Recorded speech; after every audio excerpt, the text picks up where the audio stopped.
ក្រោយត្រឡប់ពីសមុទ្រលីហ្វឹងរត់ចេញពីនាវាទាំងដង្ហប់ថៅកែលីនកំពុងឈរចាំទទួលលុយលោកពូចំណូលលើកនេះបានរាប់លានដល់ពេលត្រូវបែងចែកភាគលាភហើយ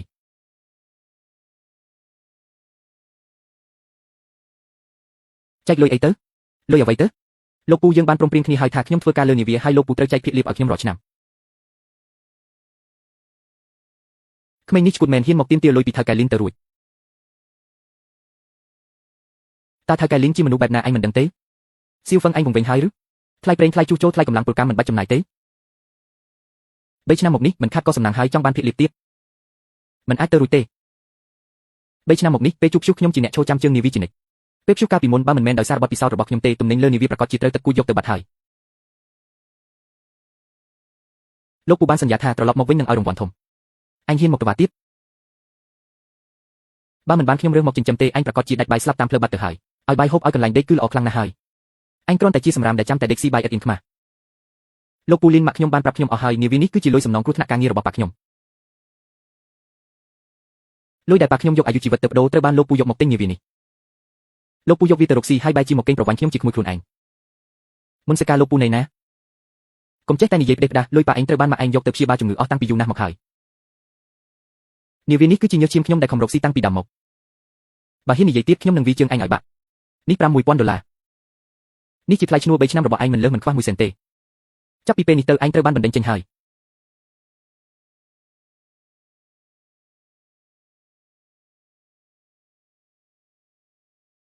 លោកថៅកែប្រាប់ថាឲ្យឯងទៅបាត់ទៅ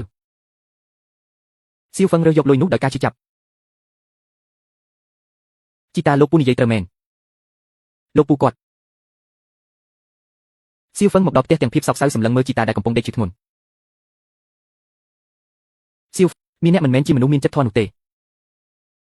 គាត់ជាមនុស្សអាត្មានិយមហើយស្រឡាញ់លុយជាងជីវិតទៅទៀតក្មួយត្រូវតែប្រយ័ត្នខ្លួនឲ្យមែនទែននៅពេលធ្វើការជាមួយគាត់សៀវភៅកំណត់ហេតុនេះគឺជាបទពិសោធន៍ដ៏លំបាកនិងកំណត់ទ្រព្យជាច្រើនក្នុងសមុទ្រដែលជីដូនជីតាយើងបានបន្សល់ទុកពីមួយជំនាន់ទៅមួយជំនាន់ជីតាបានប្រគល់វាឲ្យពុកក្មួយតែគាត់ជួបគ្រោះថ្នាក់ស្លាប់លឿនពេកថ្ងៃនេះជីតានឹងប្រគល់វាឲ្យក្មួយហើយត្រូវរក្សាវាឲ្យល្អកុំប្រាប់មីឲ្យសោះខ្លឹមសារក្នុងនេះពោពេញដោយគ្រោះថ្នាក់ខ្លាំងណាស់តំបន់ខ្លះមានថ្មប៉ព្រះទឹកច្រើននិងជ្រុនទឹកចម្លែកបើមិនចាំបាច់កុំបើកវាឲ្យសោះក្មួយត្រូវចាំឲ្យច្បាស់ណាត្រកូលលីនយើងធ្លាប់ជាចៅសមុទ្រហើយក៏ជាអ្នកជំនាញរុករកសមុទ្រផងដែរយើងមិនដែលខ្លាចអ្វីឡើយតែការរស់នៅក្នុងសមុទ្រត្រូវការទាំងសមត្ថភាពនិងសំណាងជួនកាលសំណាងសំខាន់ជាងសមត្ថភាពទៅទៀតតើក្មួយចាំបានទេក្មួយចាំបានហើយជីតា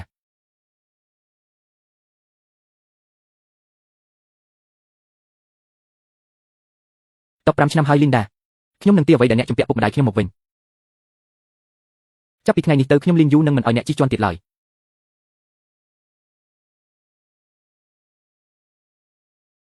ម៉ាក់កូនត្រឡប់មកវិញហើយលីនយូកូនត្រឡប់មកវិញហើយមែនទេ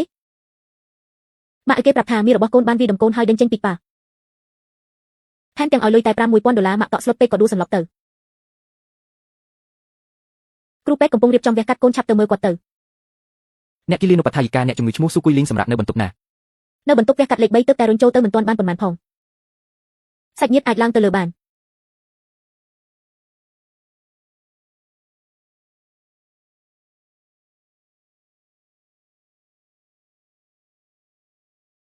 លោកគ្រូពេទ្យម៉ាក់ខ្ញុំយ៉ាងម៉េចហើយទោះបីជាពេលនេះរំដោះចេញពីគ្រោះថ្នាក់បានហើយប៉ុន្តែស្ថានភាពមិនសូវល្អគាត់មានជំងឺបេះដូងពីកំណើតលើកនេះវាបានបង្កឲ្យទាំងបេះដូងការចំណាយលើការវះកាត់ការសម្រាប់ពេទ្យនិងថ្នាំពេទ្យសរុបប្រហែលជា200,000យួនពួកឯងត្រូវប្រញាប់រកលុយមកច្រើនម្ល៉េះលោកគ្រូពេទ្យសូមមេត្តាជួយផងខ្ញុំនឹងព្យាយាមរកលុយមកឲ្យគ្រប់គ្រាន់សូមជួយសង្គ្រោះម៉ាក់ខ្ញុំផងកុំបារម្ភអីយើងនឹងខំប្រឹងអស់ពីសមត្ថភាពគេអង្គុយចុះទាំងអស់សង្ឃឹមរួចបើកមើលសៀវភៅកំណត់ត្រាដែនសមុទ្រដែលបានសរសេរថាកន្លែងនេះមានគ្រោះថ្នាក់ខ្លាំងណាស់កុំទៅឲ្យសោះបើមិនដល់ផ្លូវទាល់ចង់ចេញសមុទ្រត្រូវតែមានទូកប៉ុន្តែខ្ញុំគ្មានសោះពេលដើរចេញមកក្រៅស្រាប់តែប្រទេសឃើញពូឈិនកំពុងដើរមកតាមផ្លូវពូឈិនសៀវយូអញមកធ្វើអីនៅទីនេះមកពេទ្យមែនទេមុខមាត់ឯងនេះទៅជាយ៉ាងម៉េចហើយអ្នកណាជាអ្នកវីឯងតើត្រូវលីងតាហៃវីមែនទេតើអាមនុស្សចិត្តខ្មៅនោះមែនទេពូឈិនម៉ាក់ខ្ញុំទាំងបេះដូងឥឡូវកំពុងសង្គ្រោះបន្ទាន់ត្រូវការលុយ200,000យួនតែលីងតាហៃឲ្យលុយខ្ញុំតែ$5000ប៉ុណ្ណោះទាំងដែលខ្ញុំធ្វើការឲ្យគេដល់ទៅ3ឆ្នាំ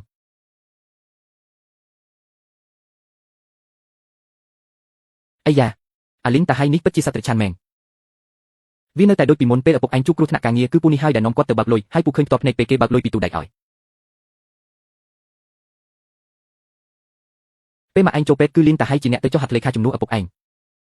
គេមិនបានយកលុយទៅព្យាបាលម៉ាក់ឯងសំបីតែមួយកាក់ទេតែបែរជាយកទៅទិញទុកចាស់នោះឯពូវិញក៏ធ្វើការឲ្យគេ5ឆ្នាំកន្លងមកហើយគ្រាន់តែពូធ្វើបែកពេញតែគេបន្តិចបន្តួចគេក៏កាត់លុយពូ3ខែហើយថែមទាំងធាក់ពូធ្លាក់ពីលើទុកទៀតមិនត្រឹមតែប៉ុណ្ណឹងវាថែមទាំងបាននិយាយប្រាប់គេថាពូជាចៅធ្វើឲ្យពូការងារធ្វើមិនបាននៅកំពង់ផែយូរមកហើយដែលពូចង់សងសឹកវាតែពូគ្មានទុកគ្មានលុយទើបបានត្រឹមត្រូវ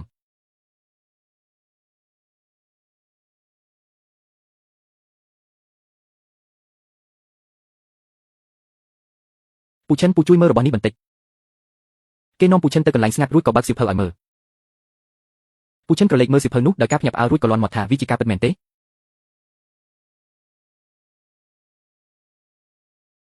ដែនសមុទ្រនេះពូដើរផ្លូវសមុទ្រ30ឆ្នាំមកហើយមិនដែលលើពីមុនមកទេតែជីតាអញរកឃើញដោយរបៀបណាជីតាខ្ញុំមិនកុហកខ្ញុំទេ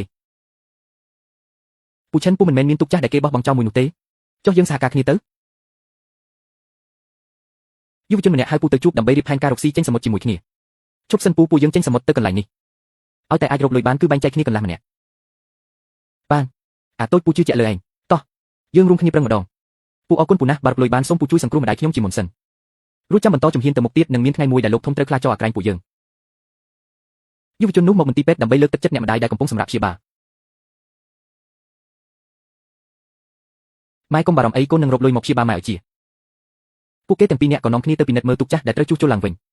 កុំមើលងាយវាអីវាធ្លាប់រួមដំណើរជាមួយពូចេញសមុទ្រអស់8ឆ្នាំឯណោះក្រុមឆ្អឹងវានៅរឹងមាំល្អណាស់ពូយើងត្រូវប្រញាប់ឡើងយប់នេះត្រូវពិនិត្យបាតទូកស្អែកត្រូវដូបទាំងដៃចេញពូមកមើលនេះជាស្នាមដែលថ្មីមិនទាន់មានច្រេះកាត់សោះកាលពីម្សិលមិញខ្ញុំពិនិត្យអត់មានទេពួកគេទាំងពីរប្រញាប់ចូលទៅពិនិត្យនៅក្នុងទូកឃើញបារីដែលគេជក់ចោលយុវជននោះក៏ដឹងភ្លាមថាមានគំកប់លួចចូលគឺមនុស្សរបស់លោកធំចប់ហើយគ្រឿងបន្លាស់ទាំងអស់ត្រូវចំណាយលុយយ៉ាងហោចណាស់20000តើយើងទៅរកលុយពីណាប៉ុណ្ណឹងមកចំណាយកុំភ័យពូយើងអាចទៅរកទិញគ្រឿងបន្លាស់ចាស់នៅឃ្លាំងស្តុកទុកបានអត់បានទេគ្រឿងចាស់វាគ្រោះថ្នាក់ទុកសម្រាប់ចេញសមុទ្របើមានរឿងអ្វីកើតឡើងគឺត្រូវទុកឲ្យត្រីស៊ីហើយ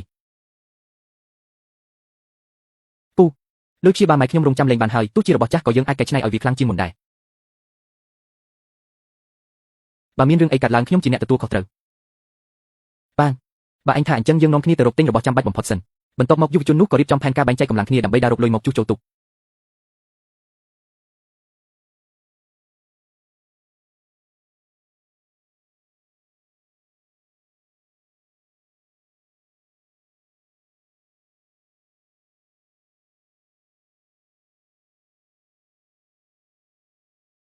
ទៅកន្លែងលក់អេតចាយឲ្យលឿនឡើងក្នុងរយៈពេល3ថ្ងៃនេះត្រូវតែជួសជុលទូកនេះឲ្យរួចរាល់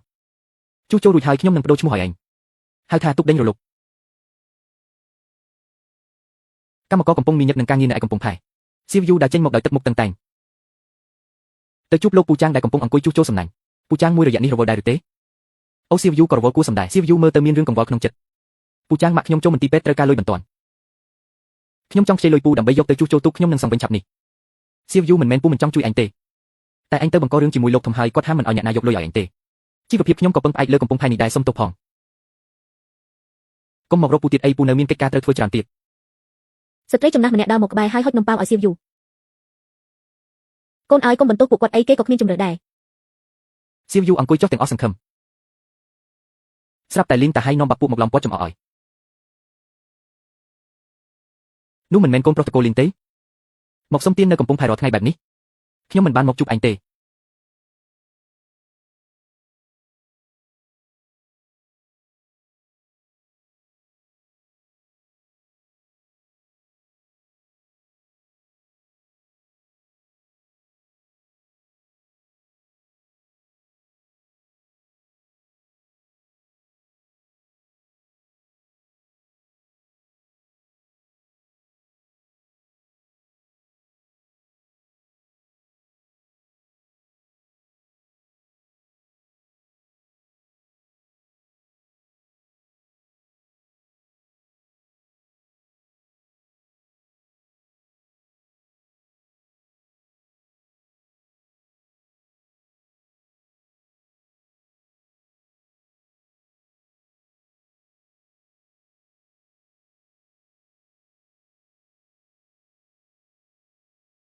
យុវជនម្នាក់ដែលមានស្នាមរបួសពេញខ្លួនកំពុងតាំងសម្ដីជាមួយក្រុមជំនាញនៅមុនធម្មតាទេវើយនិយាយតិចទៅក្រែងលោវា ម៉ែរងចាំកូនសិនចុះកូននឹងមិនបណ្ដោយឲ្យម៉ែរងភាពអយុត្តិធម៌បែបនេះទេគេចាប់ផ្ដើមរុករកតម្រុយនៅក្នុងសៀវភៅចាស់បុរាណមួយក្បាលស្រាប់តែមានពន្លឺចម្លែកចេញពីក្នុងសៀវភៅនោះកំពុងផែចាស់នៅប៉ែកខាងលិចក្រុងមានសិនជួសជុលលោកប៉ាល់អាចនឹងមានរបស់ដែលត្រូវការលោកពូឈិនលោកពូឈិននេះបន្តិចមកហ៎អ្វីទៅកំពុងផែចាស់មួយនេះពូស្គាល់ច្បាស់ណាស់វាត្រូវបានគេបោះបង់ចោលមក20ឆ្នាំមកហើយគេសាងសង់កំពុងផែថ្មីរួចក៏លែងមានអ្នកទៅទីនោះទៀតទោះជាមានឬមិនមានក៏យើងត្រូវតែទៅដែរពេលវេលាកាន់តែខើចហើយពួកគេទាំងពីរនាក់ក៏បានលួចចូលទៅក្នុងទីតាំងកំពុងផែចាស់នៅពេលយប់ស្ងាត់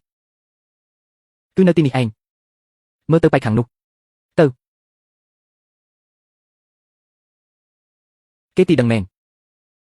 គេយល់ពីខ្ញុំខ្លាំងពេកហើយ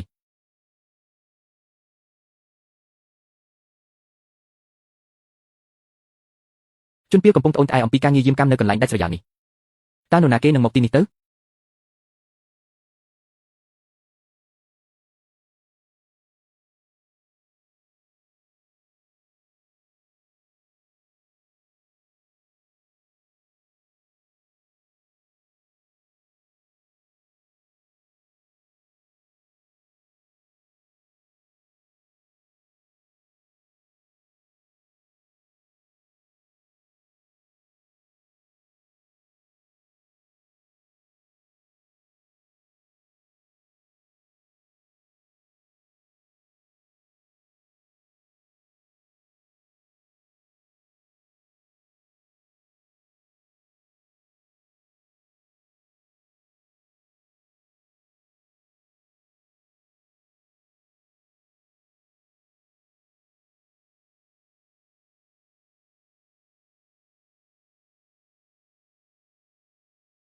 ដាក់របស់ចុះភ្លាម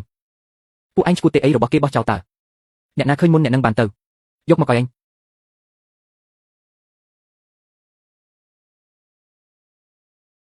ពួកវាចាប់ផ្ដើមវីតប់គ្នាហើយ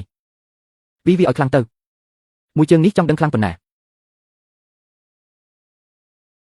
វីអញបានតែហាមប៉ះក្មេងនេះត្រូវតែការពារវីឲ្យបាន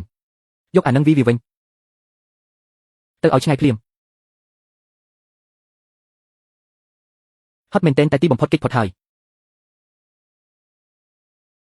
ចាស់ហើយមិនគួរត្រូវរត់បែបនេះសោះគ្រប់គ្រាន់ហើយយើងយករបស់សំខាន់បានហើយ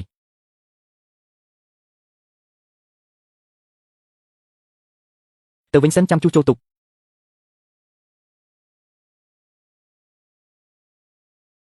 ជួសជុលទុកឲ្យរួចរាល់បន្តិចទៀតនឹងរួចរាល់ហើយបិទបាំងមុខមាត់ត្រៀមខ្លួនចេញដំណើរដាក់ឈ្មោះទុកថាអ្នកដេញតាមរលកឈ្មោះនេះល្អណាស់យើងត្រូវជិះរលកនេះទៅមុខទៀតទាំងវិជាសិល្បៈនិងអាថ៌កំបាំងគ្រួសារនេះជាជីវិតថ្មីរបស់យើងតាមសៀវភៅនេះទៅទីខាងនេះប្រហែល5ម៉ាយនឹងមានផ្លូវត្រីតើឯងប្រកាសទេខ្ញុំនៅទីនេះ10ឆ្នាំហើយមិនដែលឮថានៅទីនេះមានផ្លូវក្តៅបែបនេះទេជីតាមិនកុហកខ្ញុំទេ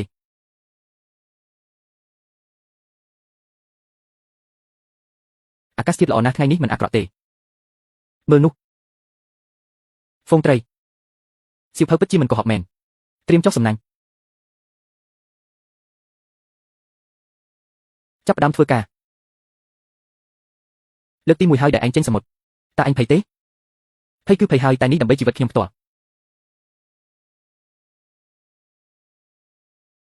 អាកាសធាតុប្រែប្រួលភ្លាមបែបនេះតើហេតុអ្វីបានលឿនម្ល៉េះរលកធំខ្លាំងណាស់ប្រយ័ត្នខ្លួនផងឆាប់បើកទូកត្រឡប់ទៅវិញភ្លាមទៅឆាប់នាំខ្ញុំត្រឡប់ទៅវិញទៅស្ងប់ស្ងាត់សិនទៅលោកអ៊ូចិនកុំខ្លាចអីទោះបីរលកមើលទៅគួរឲ្យខ្លាចប៉ុន្តែវាមានក្បួនខ្នាតរបស់វាមិនមែនជាព្យុះធំនោះទេវាគ្រាន់តែជារលកដែលកើតឡើងពីខ្យល់ប៉ុណ្ណោះ10នាទីទៀតវានឹងបាត់ទៅវិញហើយក្នុងសៀវភៅសម្ងាត់បានចែងថារលកបែបនេះជារឿងធម្មតានៅក្បែរឆ្នេរលោកជឿជាក់លើខ្ញុំទៅខ្ញុំរស់នៅលើសមុទ្រនេះ3ឆ្នាំមកហើយជឿខ្ញុំចុះល្អបើអញ្ចឹងខ្ញុំជឿអ្នកខ្ញុំនឹងទៅប្រមូលសំណាញ់អ្នកជួយកាន់ចង្កូតឲ្យជាប់ទៅក្មេងម្នាក់នេះពិតជាមានសមត្ថភាពមែនខ្ញុំប្រាប់ហើយតើសៀវភៅរបស់លោកតាខ្ញុំមិនដែលកុហកទេ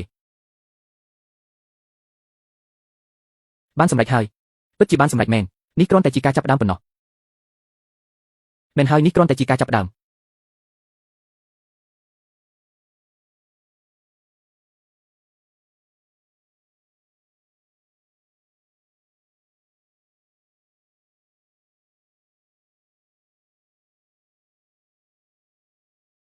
មកទៀតហើយនេះជារបស់អ្នកណាទៅម្សិលមិញនៅល្អសោះតើអាចជាអ្នកណាទៅពេលយកគ្មានអ្នកយាមក៏មានអ្នកឆ្លៀតឱកាសមកធ្វើមើលទឹកប៉ៅចាស់នោះមានរឿងទៀតហើយនិយាយថាម្សិលមិញពួកគេចាប់បានត្រីច្រើនមើលទៅមានអ្នកមិនពេញចិត្តហើយ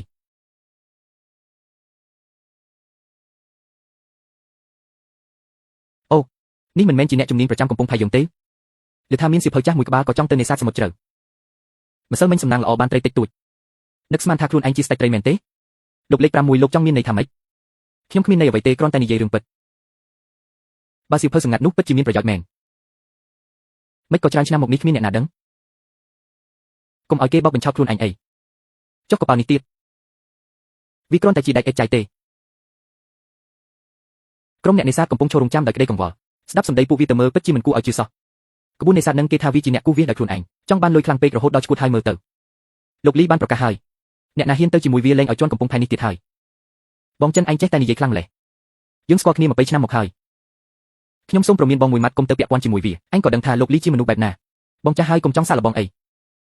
រកផ្លូវថយឲ្យលឿនទៅជីវិតខ្ញុំបានមកពីការរើសសំណល់នៅកំពង់ផែនេះឯង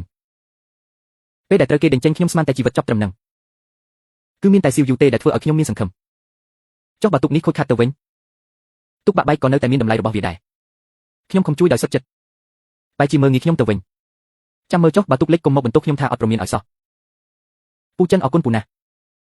អរគុណរឿងអ្វីខ្ញុំមិនបានធ្វើដើម្បីពាក្យស្ដីអញ្ចឹងពូធ្វើដើម្បីអ្វីដើម្បីសេចក្តីថ្លៃថ្នូរបណ្ដាញអួនបានប៉ះពាល់រួចរាល់ហើយប៉ុន្តែរុនធំបែបនេះខ្លាចថាវាមិនអាចទុកជាប់ទេថ្ងៃនេះយើងមិនបាច់ប្រើអួនធំទេតាមសៀវភៅណែនាំត្រីឲ្យឡងចូលចិត្តនៅតាមចន្លោះថ្មអួនធំអត់ប្រយោជន៍ទេយើងត្រូវប្រើទ្រង់ត្រីជំនួសវិញសៀវយូមើលពុកខាងនោះទៅមើលខ្ញុំមានអារម្មណ៍មិនសូវល្អសោះពុកប្រភេទបែបនេះមិនមែនព្យុះធំទេគ្រាន់តែភ្លៀងធម្មតាប៉ុណ្ណោះកុំបារម្ភអីសៀវយូទុកយើងកំពុងលិចទឹកហើយទំនងជាកន្លែងដែលយើងជួសជុលលើកមុនវាហែកទៀតហើយពូចិនជួយទៅបិទរុននៅបាតទូកផងយកកាវបិទនិងឈើទៅបិទវាទៅឧបករណ៍នៅក្នុងទូដាក់អីវ៉ាន់ខាងឆ្វេងដៃខាងមុខមានថ្មប៉ប្រះទឹកនៅរាក់ហើយរលកស្ងប់ខ្ញុំនឹងបើកទូកទៅទីនោះចុះត្រីដែលយើងរកបានថ្ងៃនេះគ្មានផ្លូវទេទីនោះហើយជាកន្លែងដែលត្រីសម្បូរទីតាំងដែលកំណត់ក្នុងសៀវភៅគឺនៅក្បែរនោះហើយបិទជាប់ហើយប៉ុន្តែវាទុកមិនបានយូរទេ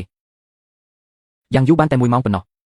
ប៉ុណ្ណឹងគ្រប់គ្រាន់ហើយពូចិនត្រូវចុះទៅក្នុងទឹកមែនទេរលកនៅខ្លាំងណាស់តើពូអាចចុះបានមែនទេចូលតំបន់ដែលមានថ្មគឺមិនអាចបើកទូកចូលបានទេ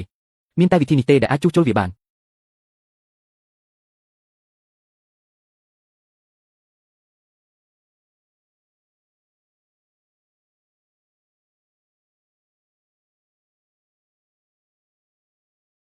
លោកពូចាំជួយមើលក្បែរទូកផងបើឃើញសញ្ញាអន្តែតកម្រើកជួយទាញសំណាញ់ឡើងផងខ្ញុំធ្លាប់ឆ្លងកាត់ព្យុះធំមកច្រើនហើយរឿងប៉ុណ្ណឹងមិនមែនជាបញ្ហាឡើយសម្រាប់ចិត្តលោតចុះទៅរកចំណីដោយខ្លួនឯងក្រោមផ្ទៃទឹកដ៏ជ្រៅគេព្យាយាមស្វែងរកក្តាមសំណាងរបស់គេ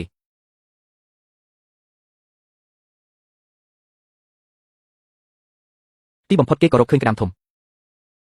គេប្រឹងប្រែងអូសសំណាញ់ឡើងលើទូកដោយក្តីលំបាកលោកពូស្រែកប្រាប់ឲ្យប្រញាប់ឡើងព្រោះទូកចាប់ផ្ដើមលិចទឹកហើយទីបំផុតគេក៏ឡើងមកដល់លើទូកដោយសុវត្ថិភាពលោកពូពិតជាត្រេកអរខ្លាំងណាស់ព្រោះក្តាមទាំងនេះអាចលក់បានថ្លៃដើម្បីយកលុយទៅព្យាបាលជំងឺម្ដាយគេ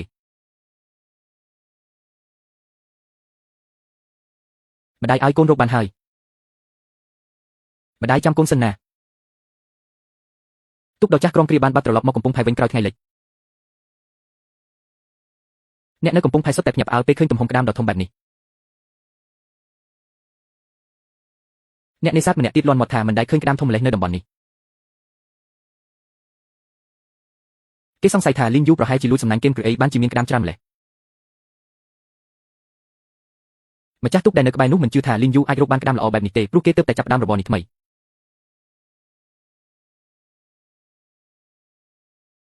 លីងយូពន្យល់ថាក្តាមទាំងនេះចាប់បានពីតំបន់ថ្មប៉ប្រះទឹកមានជាប់ទាំងសារាយសមុទ្រទៀតផងគេប្រាប់អ្នកនៅទីនោះថាបើមិនជឿអាចមកមើលដោយផ្ទាល់បានវាជារឿងធម្មតាទេសម្រាប់អ្នកជំនាញលីងយូដឹកក្តាមទាំងនោះទៅជួបថៅកែចិនដើម្បីលក់យកលុយថៅកែចិនតើលោកហ៊ានឲ្យថ្លៃប៉ុន្មានសម្រាប់ក្តាមទាំងនេះអូលីងយូអញទើបតែទិញទូកថ្មីមែនទេថៅកែចិនពិនិត្យមើលក្តាមរួចក៏និយាយថាទំនិញល្អមែនប៉ុន្តែខ្ញុំមិនអាចទិញបានទេហើយអ្វីទៅថៅកែក្តាមខ្ញុំមិនចាញ់អ្នកដទៃឡើយហើយអ្នកនៅកំពង់ផែក៏បានឃើញផ្ទាល់ភ្នែកដែរផ្ដល់ហេតុផលមកឲ្យខ្ញុំមកអញធ្វើជាមិនដឹងឬមិនដឹងពិតប្រាកដមែនមិនមែនខ្ញុំមិនចង់ទទួលទិញទេគឺមានអ្នកណាម្នាក់បានផ្ដាំផ្ញើមកហើយ លោកម្ចាស់លីបានប្រាប់ថាអ្នកណាដែលហ៊ានទទួលទិញគ្រឿងសមុទ្រពីឯងឈប់គិតរឿងយកទំនិញពីគាត់ទៅឯងក៏ដឹងដែរថាគ្រឿងសមុទ្រ7ភាគក្នុងចំណោម10នៅកំពង់ផែនេះគឺឆ្លងកាត់ដៃគាត់បើឲ្យខ្ញុំធ្វើខុសចិត្តគាត់ខ្ញុំនៅរកស៊ីឯកាទទួលទិញពីឯងបានតែបើឲ្យខ្ញុំធ្វើឲ្យគាត់ខឹងខ្ញុំក៏គ្មានផ្លូវដែរខ្ញុំមិនចង់ជួយឯងទេគឺព្រោះតែម្នាក់ដែលគ្រប់គ្រងកំពង់ផែនេះឯងក៏ដឹងស្រាប់ហើយលោកម្ចាស់ក្តាមនៀតកុំមកធ្វើឲ្យខ្ញុំពិបាកចិត្តអីមិនបានទេទៅកុំមកបង្អាក់ការរកស៊ីរបស់ខ្ញុំទុកពេលក្រោយសឹមនិយាយគ្នាទៀតទាំងដែលសុទ្ធតែជារបស់ល្អតែហេតុអ្វីបានជាលក់មិនដាច់សោះអីចឹងរបស់ដែលពួកយើងខំប្រឹងនេសាទមកយ៉ាងលំបាកទឹកប្រាក់ដែលជំពាក់ថ្លៃពេទ្យ52,000 យន់ធ្វើមិនទៅខ្ញុំប្រាប់ហើយមែនទេទុកខូចគប់សំជាមួយមនុស្សដែលគេមិនត្រូវការទោះបីជានេសាទបានមាសក៏គ្មានអ្នកណាហ៊ានទិញដែរស៊ូតែយកក្តាមនៀតនោះទៅឲ្យលោកម្ចាស់ធំឲ្យគាត់ជួយលក់ឲ្យទៅយ៉ាងម៉េចដែរ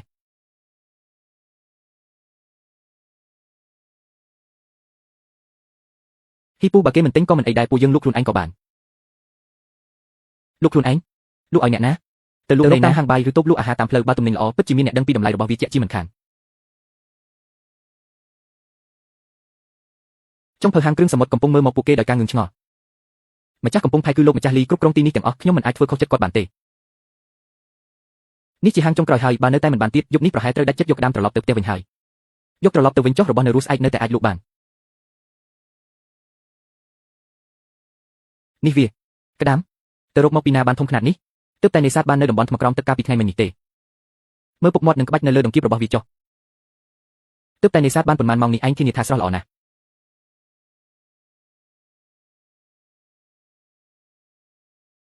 របស់គឺល្អមែនហើយតែគ្រឿងសមុទ្រនៅកំពង់ផែនេះសុទ្ធតែស្ថិតក្រោមការគ្រប់គ្រងរបស់លោកម្ចាស់លី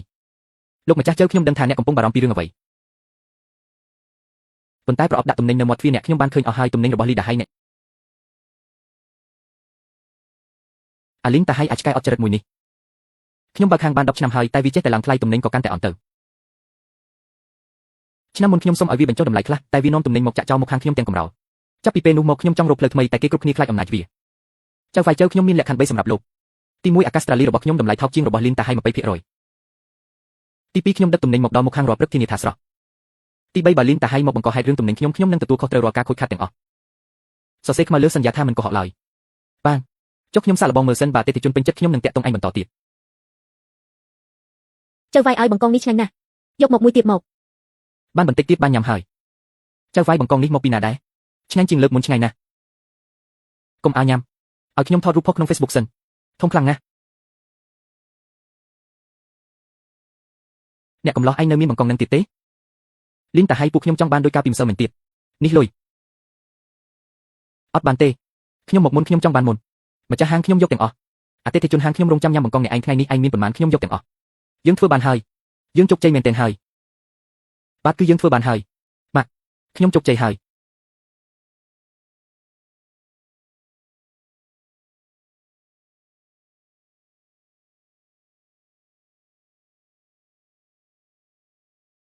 លើកនេះជួសជុលទូកបានល្អណាស់យើងអាចចេញទៅរកបានដោយសុវត្ថិភាពលើកនេះរកបានច្រើនគ្រប់គ្រាន់សម្រាប់ថ្លៃព្យាបាលមកអញហើយ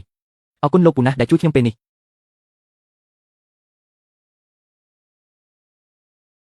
ពូមានទូកតាមយើងមកនរណាទៅនឹងជានរណាទៅទៀតបើមិនមែនជាពួកវាលីងតាហៃបានផ្ដាំមកថាបើអញមិនត្រឡប់ក្រោយទេកុំបន្ទោសពួកយើងថាអត់ធ្មត់ឥឡូវត្រឡប់ក្រោយទៅកុំសង្ឃឹមថានឹងបានចេញសមុទ្រទៀតអសោះ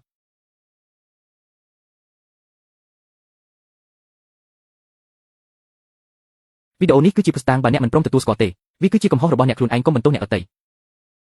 មនុស្ស4នាក់កាណូត2គ្រឿងយើងទប់ទល់មិនឈ្នះទេត្រឡប់ទៅវិញទៅចាំថ្ងៃក្រោយចាំមកទៀត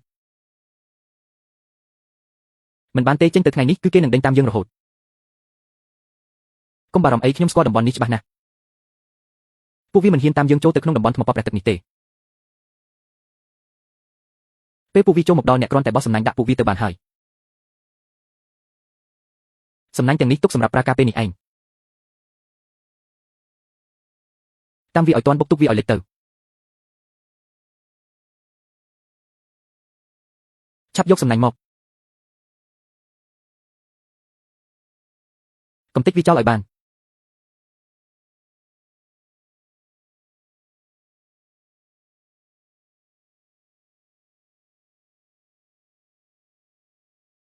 ឈប់យើងបុកនឹងថ្មហើយម៉ាស៊ីនទូកខូចអស់ហើយឈប់ដេញតាមទៅបើយើងចូលទៅទៀតគឺយើងនឹងក្រឡាប់ទូកមិនខាន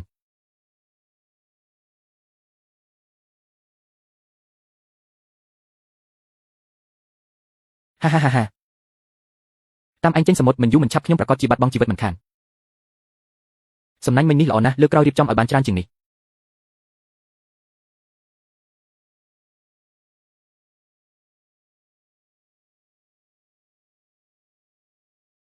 នេះអញចង់ធ្វើសង្គ្រាមមែនទេពួកវាមិនព្រមបោះបង់ចោលទេបន្ទាប់ពីចាញ់យើងនៅតំបន់ថ្មប៉ព្រះទឹកលើកក្រោយពួកវានឹងមកកាន់តែច្រើនខ្ញុំត្រូវតែត្រៀមខ្លួនទុកជាមុនស្អែកនេះបើពួកវាហ៊ានមកទៀតខ្ញុំនឹងឲ្យពួកវាដឹងថាទុកនេះមិនមែនងាយស្រួលនឹងប៉ះពាល់ទេមាន3គ្រឿងច្រើនជាងលើកមុន1គ្រឿងខ្ញុំបានគិតទុកអស់ហើយថ្ងៃនេះយើងមិនរត់ទៀតទេធ្វើតាមអ្វីដែលខ្ញុំប្រាប់ទៅបានហើយ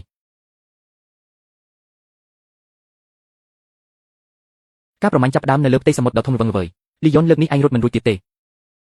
មើលមុខគ្នាទៅមើលបីទុកនេះអញហោះបានហោះទៅបើចង់រស់ចូលប្រកួតសៀវភៅកំណត់ហេតុមករកខ្ញុំបើមិនអញ្ចឹងទេថ្ងៃនេះឯងនឹងទុកនេះនឹងត្រូវលេខទៅបាត់សមុទ្រលីយ៉ុនមិនរងចាំយូរគេក៏សម្រេចចិត្តប្រើកម្មជួយសញ្ញាដាក់ចំម៉ាស៊ីនទុកសត្រូវមួយគ្រាប់នេះធ្វើឲ្យទុកសត្រូវខូចខាតទាំងស្រុងភ្នែកខ្ញុំអាម៉ាក់វាមានកម្មជួយសញ្ញាមកពីណាកូនចៅក៏ប្រញាប់ជួយសម្រុកចាប់លីយ៉ុនតែលីយ៉ុនក៏ចាក់សំណាញ់បិទផ្លូវទុកពួកគេរត់គេចខ្លួនបាត់ដោយបន្សល់ទុកភាពស្ងាត់ជ្រុងលីយ៉ុនលោតចុះពីទូកចូលទៅក្នុងបាតសមុទ្រដោយភាពឆ្លៀសវៃគេក៏ហែទៅកាត់ប៊ូឡុងម៉ាស៊ីនទុកសត្រូវតាមរកគ្រប់ច្រកល្ហកតែរកមិនឃើញឡើយគេត្រឡប់មកវិញព្រមទាំងដាក់ការព្រមានយ៉ាងកាចសាហាវទៅប្រាប់លីនដាហៃថាលើកក្រោយត្រូវដាក់មនុស្សឲ្យច្រើនជាងនេះបីទុកនេះមិនគ្រប់គ្រាន់ទេយកមកដល់ការងារក៏ចាប់ផ្ដើមពួកអ្នកនេសាទកំពុងរៀបចំលុបបង្កងយក្សពួកគេកំពុងនិយាយពីការរត់គេចខ្លួនរបស់លីយ៉ុនគេពិតជាពូកែខ្លាំងណាស់អាចធ្វើឲ្យម៉ាស៊ីនទុកសត្រូវខូចបានធ្វើការយូរឆ្នាំក៏មិនដែលឃើញអ្នកណាហ៊ានដូចគេទេពិតជាប្រុសពិតប្រាកដមែនលីយ៉ុនត្រឡប់មកផ្ទះវិញគេក៏បើកសៀវភៅអាថ៌កំបាំងឡើងសៀវភៅនោះបានកត់ត្រាពីទីតាំងអាថ៌កំបាំងមួយគេកំពុងគិតពិចារណាពីទីតាំងនោះវាហាក់ដូចជាមានតម្រុយអ្វីមួយដែលត្រូវតែរកឲ្យឃើញ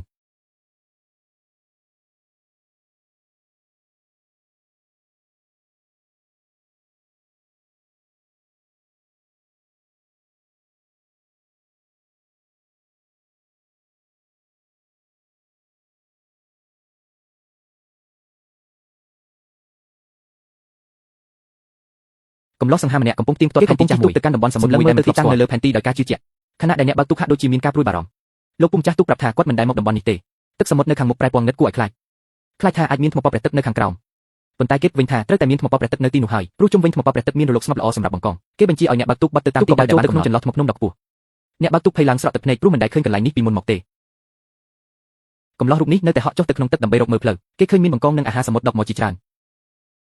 បន្ទាប់ពីឡើងមកលើទូកវិញអ្នកទាំងពីរចាប់ផ្ដើមប្រមូលផលអ្នកបើកទូកសប្បាយចិត្តខ្លាំងណាស់ព្រោះវាជាសំណាងធំកំលុះនេះគិតក្នុងចិត្តថានឹងអាចរកលុយព្យាបាលម្ដាយបានហើយលុះដល់ត្រើយអ្នកទិញត្រីភ្ញាក់ផ្អើលយ៉ាងខ្លាំងគេមិននឹកស្មានថាមានអ្នកអាចរកបានត្រីរ៉ូហ្វឺដែលកម្រមានអ្នករកបានគេសួររកប្រភពទីតាំងដែលចាប់បានត្រីនេះប៉ុន្តែកំលុះនោះចាត់ទុកវាជាអាថ៌កំបាំងពាណិជ្ជកម្មនៅកន្លែងផ្សេងទៀតមេខ្យល់តាមដានសកម្មភាពទូកនេះគ្រប់ពេលវេលាក្រុមរបស់វាបានតាមប្រមាញ់ប៉ុន្តែតែងតែបាត់ដានរហូតមេខ្យល់ខឹងសម្បាយ៉ាងខ្លាំងដែលក្រុមខ្លួនធ្វើការមិនបានការវាបញ្ជាឲ្យកូនចៅតាមដានបន្តទៀតឲ្យតតែឃើញទោះបីជាធ្លាប់ចាញ់ព្រៀបកំឡុះនេះម្ដងរួចមកហើយក៏ដោយ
ក្រុមការងារគ្មាននរណាម្នាក់ហ៊ានធ្វើអ្វីឡើយហ៊ានល្មើសបញ្ជាអញទេមែនទេបើមិនហ៊ានទេក៏ប្រញាប់នាំគ្នាទៅឲ្យឆ្ងាយពីមុខអញនៅលើផែកំពង់ផែដ៏ស្ងប់ស្ងាត់មានទូកនេសាទពណ៌ខៀវមួយចតនៅទីនោះ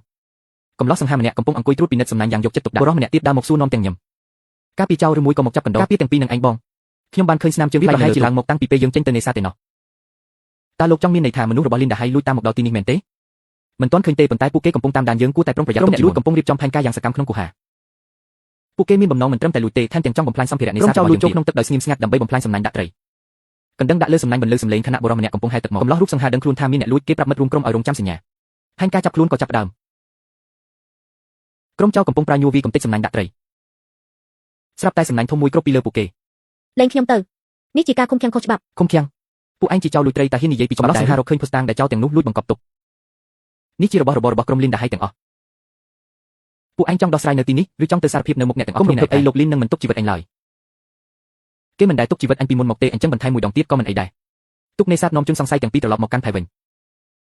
កំឡោះសង្ហាប្រកាសប្រាប់អ្នកនេសាទទាំងអស់ឲ្យធ្វើជាសាក្សីចៅទាំងនេះព្យាយាមលួចនិងបំផ្លាញទ្រព្យសម្បត្តិរបស់យើងសូមពិនិត្យមើលសញ្ញានៅលើខ្លួនពួកគេឲ្យច្បាស់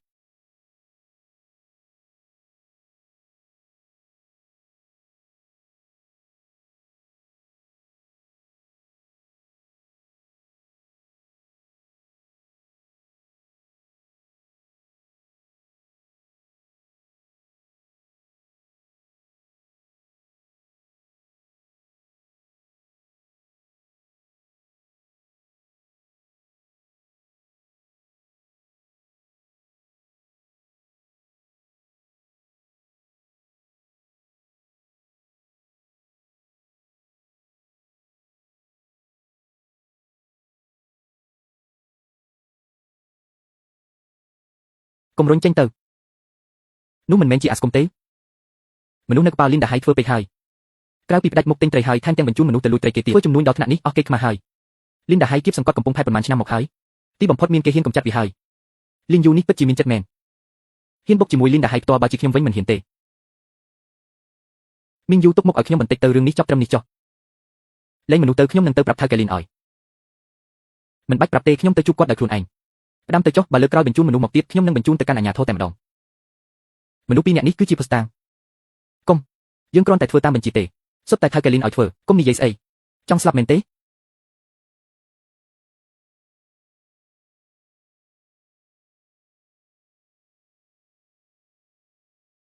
អាពីរនាក់នោះបំបីគម្របកន្ត្រកត្រីយើងខ្ទេចអស់ហើយត្រូវចំណាយពេលជួសជុលមួយថ្ងៃពេញជួសជុលរួចស្អែកប្រើបានទៀតប្រសើរជាងទុកឲ្យវាលួចលីនយូខ្ញុំអាចនិយាយជាមួយឯងបន្តិចបានទេបានពូមានរឿងអីរឿងនៅកំពង់ផែថ្ងៃមុនយើងឃើញទាំងអស់គ្នានិយាយត្រង់ចុះពូធ្វើការនៅកំពង់ផែនេះ10ជាងឆ្នាំហើយមិនដែលឃើញនរណាហ៊ានតាំងជាមួយលីនដាហៃទេអញបានធ្វើរឿងដែលពូយើងចង់ធ្វើតែមិនហ៊ានធ្វើលីនយូពូចង់មកធ្វើការជាមួយអញមិនបាច់ឲ្យថ្លៃឈ្នួលច្រើនទេគ្រាន់តែចិញ្ចឹមគ្រួសារបានហើយពូមិនចង់ទទួលសម្ពាធពីលីនដាហៃទៀតទេពូឲ្យមិនចង់ទទួលទេតែទូខ្ញុំនៅតូចចំណូលបានតិចណាស់ក្រោយទូទាត់ថ្លៃឆ្នាំពេទ្យម្ដាយខ្ញុំទៅតាមខ្ញុំទៅថ្លៃឈ្នួលប្រហែលមិនច្រើនដូចខាងលីនដាហៃទេពូមិនខ្វល់រឿងលុយទេពូគ្រាន់តែចង់ធ្វើការជាមួយអ្នកណាលីនយូពូស្គាល់គាត់10ឆ្នាំហើយគាត់ពូកែនឹងស្មោះត្រង់ណាស់ឆ្នាំមុនគាត់មិនព្រមឲ្យភាគរយលីនដាហៃទើបត្រូវគេធ្វើបាបដល់ថ្នាក់នេះបានពូស្អែកម៉ោង5ព្រឹកមកជួបគ្នានៅកំពង់ផែហើយបងយូពូខ្ញុំក៏ចង់តាមបងដែរខ្ញុំចេះជួសជុលសំណាញ់និងបើកទូកឲ្យតែបងផ្ដល់ឱកាសតាមខ្ញុំមិនអីទេតែត្រូវស្ដាប់ឲ្យច្បាស់និយាយមកទី1មិនឲ្យខ្ជិលច្រអូសទី2គ្រប់គ្នាសុទ្ធតែស្មើគ្នាគ្មានអ្នកណាកំពូលជាងអ្នកណាទេទី3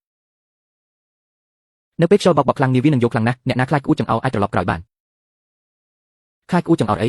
ខ្ញុំធ្លាប់ឆ្លងកាត់ព្យុះធំមកហើយខ្លាចត្រឹមទូកតូចមួយនេះមែនទេខ្ញុំក៏មិនខ្លាចដែរទូធ្លាប់ធ្វើមកតាមផ្លូវគោកនិងផ្លូវទឹកតែពេលនេះខ្ញុំសាំនឹងវាហើយ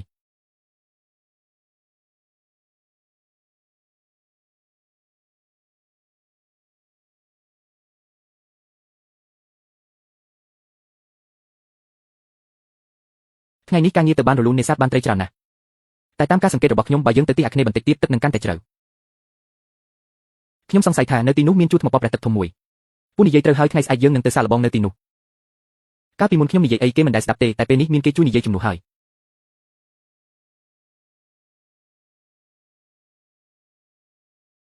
លីនយូចាំមើលចុះឯងនឹងបានដឹងថាមានរឿងអីកើតឡើងម៉ាក់រងចាំបន្តិចទៀតចុះកូនពេលនេះមិនមែននៅម្នាក់ឯងទេកូនមាននាវាមានក្រុមការងារផ្ទាល់ខ្លួនហើយរងចាំកូនរកលុយបានគ្រប់គ្រាន់កូននឹងព្យាបាលម៉ាក់ឲ្យជាសះស្បើយលោកលីនយូការវះកាត់របស់ម្ដាយលោកត្រូវបានកំណត់រួចរាល់ហើយម៉ោង8ព្រឹកស្អែកដឹកនាំវះកាត់ដោយប្រធានវិជ្ជបណ្ឌិតចិនល្អណាស់អរគុណច្រើនខ្ញុំនឹងទៅឲ្យទាន់ពេលវេលា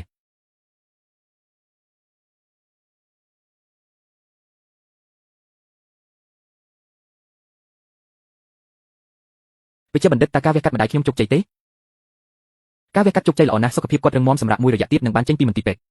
អរគុណខ្លាំងណាស់សាច់ប្រាក់នៅសល់ខ្ញុំនឹងប្រឹងរកមកសងឲ្យបានឆាប់បំផុតម៉ាក់កូនមានក្រុមការងារហើយពួកគេសុទ្ធតែជាបងប្អូនដែលរួមសុខរួមទុក្ខជាមួយកូនម៉ាក់សម្រាប់ទៅឆាប់ជាកូននឹងនាំម៉ាក់ទៅមើលនាវារបស់យើងបាត់ឆ្វេងបន្តិចយឺតត្រូវចំពុនធូរហើយទម្លាក់ចុះម៉ាស៊ីនថ្មីនេះកម្លាំងខ្លាំងជាងមុនមួយដងលើកក្រោយមិនបាច់ខ្លាចព្យុះទៀតទេ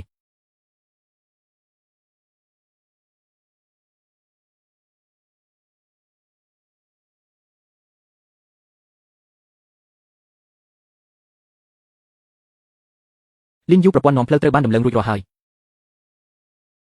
ឧបករណ៍នេះអាចកំណត់ទីតាំងបានត្រឹមត្រូវក្នុងរង្វង់5ម៉ែត្រវាទំនើបជាងនាវាធំនៅលើសមុទ្រទៅទៀតយុវជនម្នាក់បានប្រាប់ឲ្យសាកល្បងបើកសាកល្បងនៅក្បែរឆ្នេរដើម្បីសម្រួលម៉ាស៊ីនថ្មីល្បឿននេះពីមុនម៉ាស៊ីនចាស់ត្រឹមតែ5កម្រិតគឺដាច់ខ្យល់បាត់ហើយឥឡូវ7កម្រិតគឺស្រួលអង្គចាស់បានសរសើរថានាវាមានលំនឹងល្អខ្លាំងណាស់បើធៀបនឹងពេលមុនដែលរង្គើដូចអង្រឹងយុវជនបានប្រាជ្ញាថាពីថ្ងៃនេះទៅគ្មាននរណាហ៊ានហៅទូកនេះថាទូកខូចទៀតទេក្រោយមកមានការដឹងពីមេធំដែលកំពុងអង្គុយគិតក្នុងបន្ទប់ធ្វើការមេធំបានបញ្ជាឲ្យបាក់ពួកទៅពិនិត្យមើលនាវានោះដោយការមិនពេញចិត្តមេធំសង្ស័យថាមានការកែច្នៃខុសច្បាប់ហើយរងចាំមើលលទ្ធផលក្រុមមន្ត្រីត្រួតពិនិត្យបានមកដល់កន្លែងហើយសួររកយុវជនឈ្មោះលីនយូដើម្បីឆែកឆេរនាវាលីនយូបានស្វាគមន៍យ៉ាងរាក់ទាក់ដោយមិនមានការភ័យខ្លាចអ្វីឡើយយុវជនបានយកឯកសារផ្លូវការដែលបានរៀបចំទុកយ៉ាងត្រឹមត្រូវមកបង្ហាញដល់មន្ត្រីឲ្យពិនិត្យមើល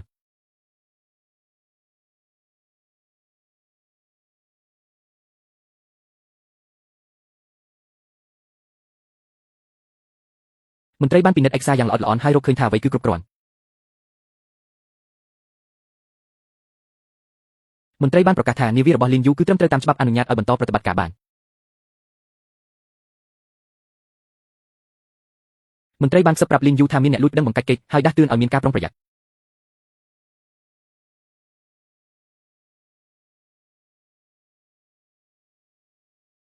លីនយូបានអរគុណមន្ត្រីវិញ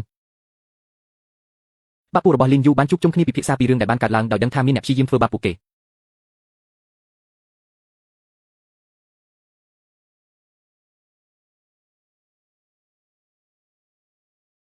លីនយូបានបង្ហាញឯកសារដែលបានរៀបចំទុកធ្វើឲ្យអ្នកជុំវិញមានទំនុកចិត្តយ៉ាងខ្លាំងមិត្តភក្តិម្នាក់ព្រួយបារម្ភថាពួកនោះនឹងត្រឡប់មកម្ដងទៀតតែលីនយូនៅតែរក្សាភាពស្ងប់ស្ងាត់និងក្លាហានក្រុមអ្នកនេសាទកំពុងជែកគ្នាពីផែនការឯកសារឲ្យគ្រប់រៀបចំក្បួនដង្ហែឲ្យត្រឹមត្រូវមិនថាអ្នកណាក៏មិនអាចរារាំងពួកយើងបានដែរលីងហ្វិនកំពុងពិនិត្យសៀវភៅអាត់កំបាំងសមុទ្រជ្រៅយោងតាមក្បួន3ថ្ងៃមុនព្រះច័ន្ទពេញបូរមីចរន្តទឹកក្តៅនិងត្រជាក់នឹងជួបគ្នានៅខាងក្រៅតំបន់ថ្មប៉ព្រះទឹកហ្វូងត្រីនឹងហែតាមចរន្តទឹកដែលគេហៅថារលកប្រាក់នៅទីនោះហ្វូងត្រីនឹងប្រមូលផ្ដុំគ្នាជាច្រើនការចាប់ត្រីម្ដងគឺអាចរកបានសម្រាប់10ថ្ងៃគឺថ្ងៃស្អែកនេះហើយលីងហ្វិនបានទៅប្រាប់មេរបស់គេពូឆេនប្រាប់អ្នកទាំងអស់គ្នា5ព្រឹកជួបគ្នាទីនេះថ្ងៃនេះយើងទៅនេសាទនៅសមុទ្រឆ្ងាយសមុទ្រឆ្ងាយសៀវហ្វិនថ្ងៃនេះព្យាករណ៍អាកាសធាតុប្រាប់ថារលកធំណាស់តាមក្បួនសៀវភៅគឺត្រូវតែជាថ្ងៃនេះបើខកខានថ្ងៃនេះត្រូវរងចាំដល់ខែក្រោយយប់ដ៏ស្ងប់ស្ងាត់នាវានេសាទចាប់ផ្ដើមចេញដំណើរលីងហ្វិនជាអ្នកបើកនាវាដោយខ្លួនឯងក្រុមការងារកំពុងរៀបចំឧបករណ៍នេសាទនៅលើនាវាដល់កន្លែងនេសាទសមាជិកក្នុងក្រុមមានការងឿងឆ្ងល់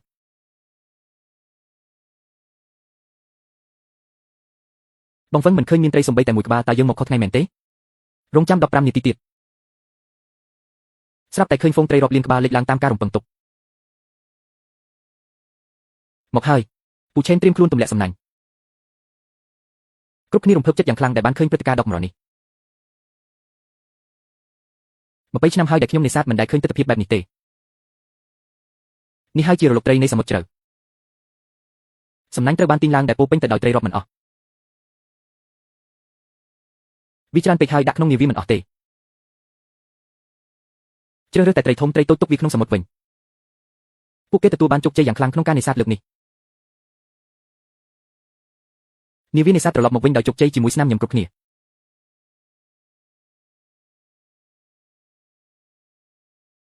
ព្រះជាម្ចាស់អើយនេះគឺជាលទ្ធផលនៃការនេសាទត្រឹមតែមួយព្រឹកមិនអាចទៅរួចទេក្តាមអូស្ត្រាលីនិងត្រីខ្លាទាំងនេះមានទំហំធំខ្លាំងណាស់លីយូពួកអ្នកហាក់ដូចជាប៉ះចំកន្លែងត្រីសម្បូរមែន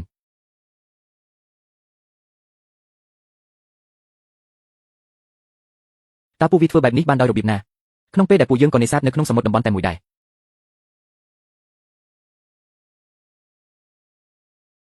ជប់និយាយទៅ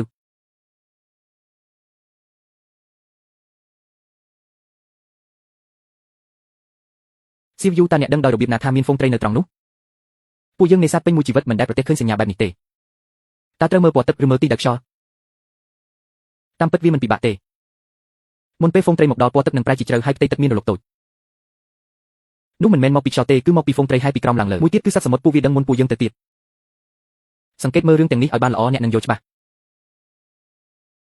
ចំណេះដឹងនេះមិនមែនជាការរកឃើញរបស់ខ្ញុំទេអ្នកនេសាទចាស់សុទ្ធតែដឹងប៉ុន្តែគ្មានអ្នកណារីករាយនឹងសង្កេតវាទេចាប់ពីពេលនេះទៅយើងគួរចែករំលែកបទពិសោធន៍គ្នាទៅវិញទៅមក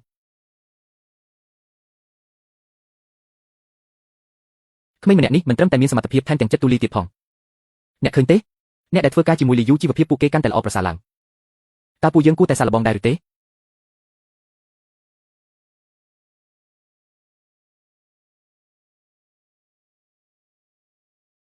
ត្រីខ្លះថ្ងៃនេះមានគុណភាពល្អណាស់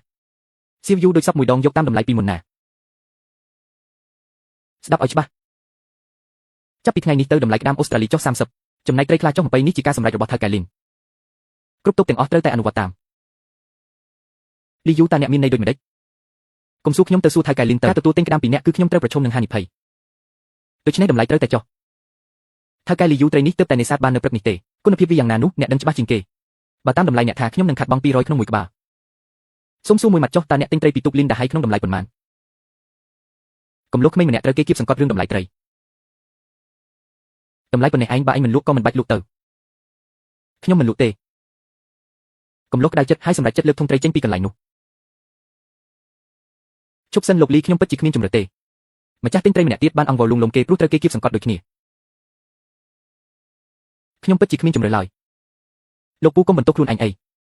ខ្ញុំមានវិធីរបស់ខ្ញុំបន្ទាប់មកគេក៏បានប្រជុំជាមួយគ្នានៅលើទូកនេះជារឿងរបស់លីតាហៃច្បាស់ណាស់យើងត្រូវធ្វើបែបណាបើផ្លូវនៅផែត្រូវបានគេបិទយើងគ្រាន់តែដើរផ្លូវផ្សេងទៀតយើងនឹងទៅរកកន្លែងស្តុកត្រីនិងអ្នកលក់ដុំដោយផ្ទាល់តែម្ដងមិនចាំបាច់ឆ្លងកាត់ឈ្មួញកណ្ដាលទៀតទេធ្វើបែបនេះទទួលបានចំណេញកាន់តែច្រើនគេក៏បានទៅជួបម្ចាស់ក្រុមហ៊ុនលក់ត្រីម្ចាស់ក្រុមហ៊ុនទទួលស្គាល់ពីគុណភាពត្រីរបស់គេប៉ុន្តែគេក៏ដឹងថាមានអ្នកកាត់ផ្លូវបើខ្ញុំទទួលទិញត្រីរបស់អ្នកមានន័យថាខ្ញុំនឹងបាត់បង់ទំនាក់ទំនងជាមួយខាងនោះលោកពិតជាមានហេតុផលមែនខ្ញុំដឹងថាមានអ្នកកាត់ផ្លូវអញ្ចឹងតែហេតុអ្វីបានជាខ្ញុំត្រូវទិញរបស់អ្នកត្រីខ្ញុំល្អជាងតម្លៃក៏ធូរថ្លៃជាងហើយខ្ញុំអាចធានាថាមានត្រីគ្រប់គ្រាន់ម្ចាស់ក្រុមហ៊ុនសម្រេចចិត្តចុះកិច្ចសន្យាសាកល្បងសហការគ្នា3ខែសិនទៅបើគុណភាពនៅតែល្អយើងនឹងធ្វើការជាមួយគ្នាវែងឆ្ងាយខ្ញុំនឹងផ្ដល់តម្លៃខ្ពស់ជាងតម្លៃនៅផែ 10% លោកចាងត្រីរបស់យើងមានច្រើនណាស់លោកអាចចាត់រថយន្តទៅដឹកបានភ្លាមបានខ្ញុំនឹងទៅមើលដោយផ្ទាល់ហើយខ្ញុំនឹងទូទាត់ប្រាក់ជូនភ្លាមនៅទីនោះតែម្ដងព្រមព្រៀងគ្នាហើយណារីករាយដែលបានសហការគ្នា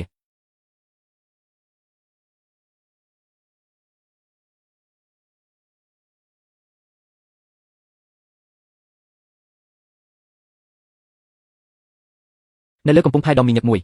បុរសម្នាក់ចុះពីឡានដឹកទំនិញគាត់ចាប់ផ្ដើមត្រួតពិនិត្យគុណភាពអាហារសមុទ្រលោកម្ចាស់គ្រឿងសមុទ្រទាំងនេះពិតជាមានគុណភាពល្អណាស់ពិតជាល្អណាស់ពិតជាមិនធម្មតាទេខ្ញុំធ្វើការនៅឃ្លាំងត្រជាអស់20ឆ្នាំហើយកំរឃើញទំនិញល្អបែបនេះណាស់បុរសនោះដើរទៅពិនិត្យប្រអប់មួយទៀតគាត់បើកគម្របប្រអប់ដោយក្តីរំភើបនេះ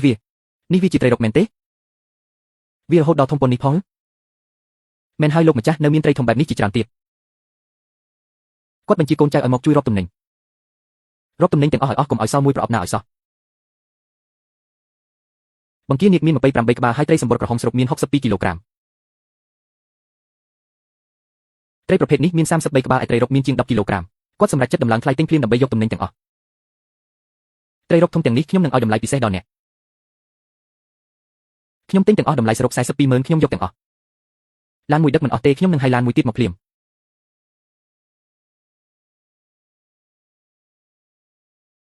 នឹកឃើញកាលពីមុនដែលយើងទាំងពីរវេទនាក្នុងការរកលុយខ្ញុំមិនដែលស្មានថាថ្ងៃនេះយើងអាចត្រឡប់មកមានមុខមាត់វិញបែបនេះទេ420000ថ្ងៃនេះអ្នកពិតជាជោគជ័យហើយថ្លៃព្យាបាលជំងឺម៉ាក់អ្នកមានគ្រប់គ្រាន់ហើយ គាត់ថ្លែងអំណរគុណដល់ក្រុមការងារដែលបានខិតខំជាមួយគ្នាសមិទ្ធផលនេះមិនមែនជាការខិតខំរបស់ខ្ញុំម្នាក់ទេគឺជារបស់ពួកយើងទាំងអស់គ្នា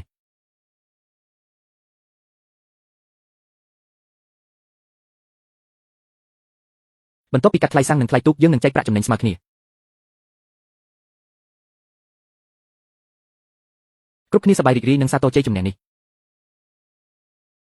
ទន្ទឹមនឹងនេះមានអ្នកលួចតាមដានការជួញដូររបស់ពួកគេកំពុងបាត់បង់អតិថិជនទៅលើក្មេងនេះហើយមេធំស្ដាប់ពីដំណឹងនេះហើយខឹងសម្បាយ៉ាងខ្លាំងចង់ដឹងណាស់ថាឯងអាចលក់បានយូរដល់កម្រិតណា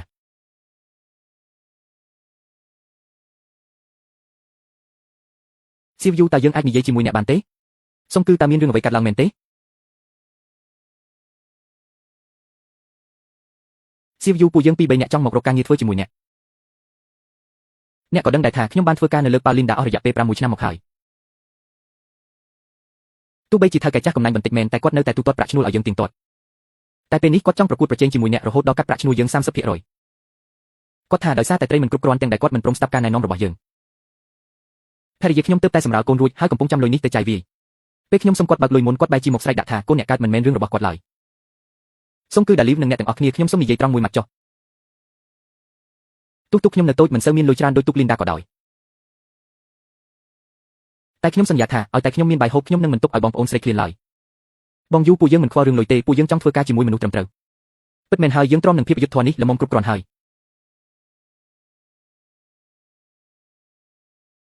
ក្នុងនៅពេលដែលពួកគេព្រមទទួលយកសំណើ CVU ក៏បានប្រកាសពីច្បាប់ទូករបស់គាត់ទី1គឺធ្វើច្រើនបានច្រើនមិនមានការកាត់ប្រាក់កម្រៃដាច់ខាតទី2គឺទូទាត់លុយតាមជើងមិនមានការជំពាក់លុយឡើយទី3គឺនៅលើទូកនេះមិនមានឋានៈខ្ពស់ទាបឡើយគ្រប់យ៉ាងអាចនិយាយគ្នាបើកចំខ្ញុំជឿជាក់ថាគ្រប់គ្នាដឹងពីសិលធម៌ការងាររបស់ខ្ញុំពីមុនមកយ៉ាងណាខ្ញុំនឹងមិនឲ្យបងប្អូនរងទុក្ខដូចមុនឡើយឆេនឡាវបានបញ្ជាក់ពីភាពស្មោះត្រង់របស់ CVU យ៉ាងពេញទំហឹងថែមទាំងប្រាប់ថា CVU តែងតែលះបង់ដើម្បីក្រុមការងារដំណឹងនេះធ្វើឲ្យថៅកែនៅខាងលីនដាខឹងសម្បាយ៉ាងខ្លាំងគាត់មិននឹកស្មានថាពួកគេហ៊ានដកខ្លួនចេញពីគាត់បែបនេះឡើយទើបគាត់បញ្ជាឲ្យកូនចៅទៅគំរាមកំហែងពួកគេឲ្យត្រឡប់មកវិញគាត់ប្រមានថាបើមិនត្រឡប់មកវិញទេកុំសង្ឃឹមថានឹងរកស៊ីនៅមាត់កំពង់ផែនេះបានទៀតថែមទាំងគំរាមទៅដល់គ្រួសារពួកគេថែមទៀតផងក្រុមអ្នកលេងបានមកដល់មុខ CVU ដើម្បីបញ្ជូនសារគំរាមកំហែងពីថៅកែតើ CVU នឹងសម្រេចចិត្តយ៉ាងណាចំពោះការគំរាមនេះប្រសិនបើមិនត្រឡប់ទៅវិញទេពួកគេនឹងត្រូវជួបទុកធំជាក់ជាមិនខានទៅធ្វើការនៅផ្សារទំនើបក្នុងក្រុងទៅតើអ្នកដឹងទេថាលោកលីស្គាល់មនុស្សប៉ុន្មានអ្នកនៅទីនេះទីធូត្រឡប់ទៅប្រាប់លីតាហៃវិញទៅពួកលោកសុនគឺជាមនុស្សរបស់ខ្ញុំបើចង់រកបញ្ហាគឺមកជួបខ្ញុំបើអញហ៊ានប៉ះពាល់ក្រុមគ្រួសារពួកគេសាក់មើលសិនទៅលីយូកុំមិនចេះស្គាល់ល្អអាក្រក់អីខ្ញុំសូមនិយាយម្ដងទៀតមកដោះស្រាយជាមួយខ្ញុំក៏បានឬជាមួយលីតាហៃក៏បានរាល់បញ្ហាដែលអញបង្កខ្ញុំនឹងកត់ទុកក្នុងបញ្ជីបើហ៊ានប៉ះគ្រួសារពួកគេអញសាក់អញចង់សាក់អីចាំមើលសិនទៅសៀវយូអរគុណដែលអញនិយាយការពិតខ្ញុំពិតជាខ្លាចមែនតែខ្ញុំនឹងមិនចុះចាញ់ទេជីវិតខ្ញុំរស់នៅអន់ថយបែបនេះគ្រប់គ្រាន់ហើយមិនអាចបន្តរស់នៅបែបនេះបានទៀតទេខ្ញុំក៏មិនទៅវិញដែរយ៉ាងហោចណាស់ក៏ហ៊ានតាំងនឹងពួកវាមិនបាច់តាំងទេពួកយើងខំប្រឹងធ្វើការរកលុយឲ្យបានច្រើនទើបជាការសងសឹកដ៏ល្អបំផុត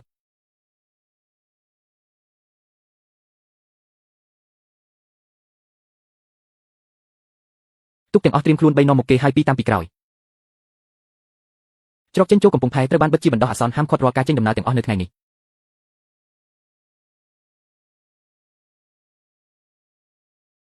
តាមការជូនដំណឹងច្រកចេញចូលមានគ្រោះថ្នាក់ទើបត្រូវពិនិត្យជាបន្ទាន់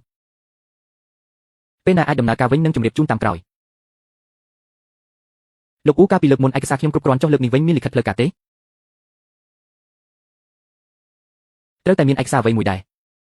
នេះជាការជូនដំណឹងបណ្ដោះអាសន្នលិខិតផ្លូវការនឹងមកដល់ពេលក្រោយតែយ៉ាងណាក៏មិនអាចចេញសមុទ្របានដែរត្រាខ្មៅថែមទាំងមិនបានបំពេញការបរិច្ឆេទផងតើនេះហៅថាការជូនដំណឹងដែរឬលោកអ៊ូបម្រើការនៅកំពង់ផែអស់20ឆ្នាំទៅហើយកុំប្រាប់ខ្ញុំថាមើលមិនដឹងថាវាជាលិខិតខ្លាំងៗ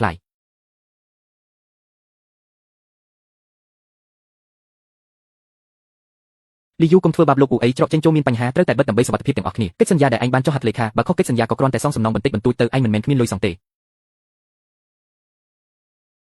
កុំមកធ្វើជាមនុស្សល្អអីកាលពីល្ងាចចំណេញច្រកចេញចូលនៅធម្មតាសុខមិនក៏ស្រាប់តែមានបញ្ហាបន្ទាប់ពីអញទៅជួបការិយាល័យគ្រប់គ្រងអាសាច់រឿងមួយនេះគឺអញជាអ្នកបង្កើតវាឡើងផ្ទាល់ដៃ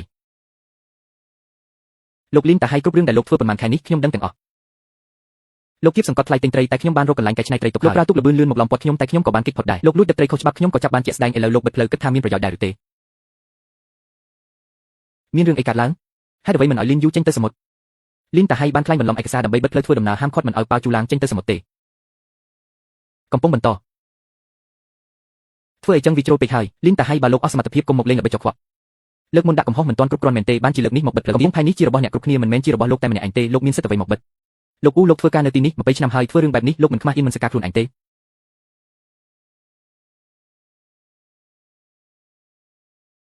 ហ្វូមនុស្សកំពុងសម្រុកទៅរុញរបាំងដែកចេញ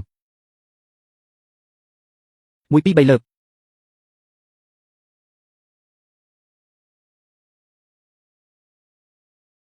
ពួកលោកកំពុងរៀបរៀងកិច្ចការងាររដ្ឋបាលហើយឯកសារคล้ายៗហៅថាការងាររដ្ឋបាលដែរឬក្រុមកម្មករកំពុងរួមដៃគ្នារុញរបាំងដែកចេញលោកអ៊ូខ្ញុំដឹងថាលោកត្រូវបានលីនតាហៃគៀបសង្កត់ទេឥឡូវដល់ខ្លួនទាន់ពេលនៅឡើយទេគេលែងមានអ្នកគ្រប់គ្រងហើយមើលជុំវិញខ្លួនទៅអ្នកគ្រប់គ្នាសុទ្ធតែឈរនៅខាងខ្ញុំលោកនៅតែមិនយល់ទៀតឬលើកលែងការបិទកំពុងផៃឥឡូវនេះអាចចេញទៅសមុទ្របានធម្មតាហើយលីនយូកំពុងដើរទៅកាន់កប៉ាល់ជូឡាងលេខ2ត្រៀមខ្លួនរួចរាល់ជូឡាងលេខ3ត្រៀមខ្លួនរួចរាល់ជូឡាងលេខ4ត្រៀមខ្លួនរួចរាល់ជូឡាងគ្រប់កប៉ាល់ទាំងអស់ត្រៀមចេញដំណើរ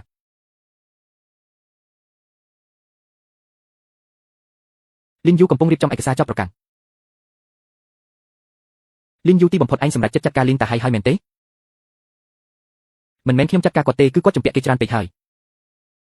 មើលឯកសារនេះចុះនេះជាភស្តុតាងដែលខ្ញុំធ្លាប់ទៅជាមួយគាត់ថាឲ្យខ្ញុំជួយបើកប្រាក់ជំនួសតែក្រោយមកគាត់ក៏លួចយកវាអស់ខ្ញុំនឹងទៅដោះស្រាយជាមួយគាត់ឥឡូវនេះចាំសិនលោកអ៊ូត្រឹមឯកសារនេះមិនទាន់គ្រប់គ្រាន់ទេខ្ញុំត្រូវរកឲ្យឃើញគ្រប់យ៉ាងហើយលាតត្រដាងវាទាំងអស់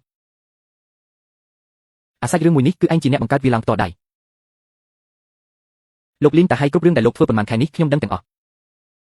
លោកគៀបសង្កត់ថ្លៃទិញត្រីតែខ្ញុំបានរកកន្លែងកែច្នៃត្រីទុកលោកប្រើទូកលបឿនលឿនមកឡំពាត់ខ្ញុំតែខ្ញុំក៏បានគេចផុតដែរលោកលួចទឹកត្រីខុសច្បាប់ខ្ញុំក៏ចាប់បានជាក់ស្ដែងឥឡូវលោកបិទផ្លូវគិតថាមានប្រយោជន៍ដែរឬទេមានរឿងអីកើតឡើងហេតុអ្វីមិនឲ្យលីនយូចេញទៅសមុទ្រលីនតាហៃបានខ្លាញ់បន្លំឯកសារដើម្បីបិទផ្លូវធ្វើដំណើរហាមឃាត់មិនឲ្យប៉ាវជូឡាងចេញទៅសមុទ្រទេកំពុងបន្តធ្វើអីចឹងវាជ្រុលពេកហើយលីនតាហៃបើលោកអស់សមត្ថភាពកុំមកលេងល្បិចចុកខ្វក់លើកមុនដាក់កំហុសមិនទាន់គ្រប់គ្រាន់មែនទេបានជាលើកនេះមកបិទផ្លូវកំពុងផៃនេះជារបស់អ្នកគ្រប់គ្នាមិនមែនជារបស់លោកតែម្នាក់ឯងទេលោកមានសិទ្ធិអ្វីមកបិទលោកអ៊ូលោកធ្វើការនៅទីនេះ20ឆ្នាំហើយធ្វើរឿងបែបនេះលោកមិនខ្មាស់អៀនមិនសកាខ្លួនឯងទេហ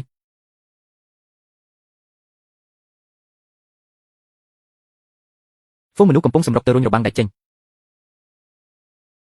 1 2 3លើក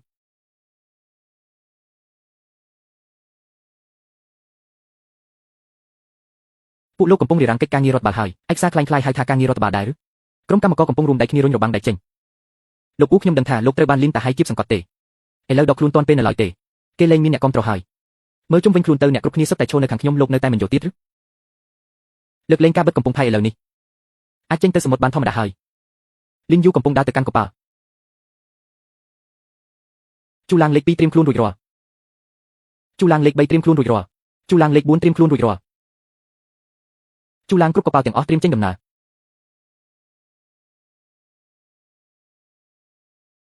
លីនយូកំពុងរៀបចំឯកសារចោទប្រកាន់លីនយូទីបំផុតឯងសម្រាប់ចាត់ការលីនតាហៃហើយមែនទេមិនមែនខ្ញុំចាត់ការគាត់ទេគឺគាត់ជំពាក់គេច្រើនពេកហើយមើលឯកសារនេះចុះនេះជាភស្តុតាងដែលខ្ញុំធ្លាប់ទៅជាមួយគាត់ថាឲ្យខ្ញុំជួយបើកប្រាក់ជំនួសតែក្រោយមកគាត់ក៏លួចយកវាអស់ខ្ញុំនឹងទៅដោះស្រាយជាមួយគាត់ឥឡូវនេះចាំសិនលោកអ៊ូត្រឹមឯកសារនេះមិនទាន់គ្រប់គ្រាន់ទេខ្ញុំត្រូវរកឲ្យឃើញគ្រប់យ៉ាងហើយលាតត្រដាងវាទាំងអស់យុវជនម្នាក់ដើរទាំងកង្វល់នៅទីតាំងមួយដ៏ស្ងាត់ជ្រងអាហ្វាគឺខ្ញុំអាហ្វាឲ្យដៃថែបទៅស្ទាក់នៅផ្លូវចូលច្រកឡុងជីហៃរួចបង្កហេតុឲ្យគេបុកទុកទៅកុំទៅផ្លូវនោះឲ្យសោះបរិះម្នាក់អង្គុយតឹងតែងស្រាប់តែទាញបានផែនទីចេញពីថតគេឈួតហើយគេឈួតពិតមែនហើយឈួតឬមិនឈួតមិនសំខាន់ទេសំខាន់គឺយើងមានភស្តុតាងបន្ថែមទៀតហើយបានថតសំឡេងអាហ្វាហើយឬនៅបានថតហើយម៉ោងទូរស័ព្ទចូលគឺមានទាំងអស់ល្អណាស់ស្អែកនេះយើងមិនបាច់ចេញទៅសមុទ្រទេយើងនឹងទៅដឹងផ្ទាល់តែម្ដងដំណើររឿងឈានដល់ចំណុចក្តៅគប់យុវជនរូបនេះកំពុងត្រៀមខ្លួនប្រើបច្ចេកវិទ្យាដើម្បីលាតត្រដាងការពិត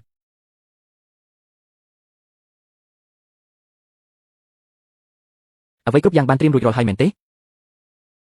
បាទរួចរាល់ហើយថ្ងៃនេះខ្ញុំនឹងបើកបង្ហាញវាទាំងអស់ម្រាមដៃគេចុចយ៉ាងញាប់នៅលើក្តារចុចកុំព្យូទ័រ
ពីនេះហើយពីនេះអស់ហើយលោកលីនតាហៃពួកយើងជាក្រុមស៊ើបអង្កេតចម្រុះអ្នកចុកសង្ស័យពីបកិច្ចពន្ធធ្វើអាជីវកម្មខុសច្បាប់ប្រើប្រាស់ភស្តុតាងคล้ายៗនិងច្បាប់ទ្រព្យសម្បត្តិអ្នកដទៃនេះគឺជាដីកាជូនដំណឹងស៊ើបអង្កេតសូមសហការជាមួយពួកយើង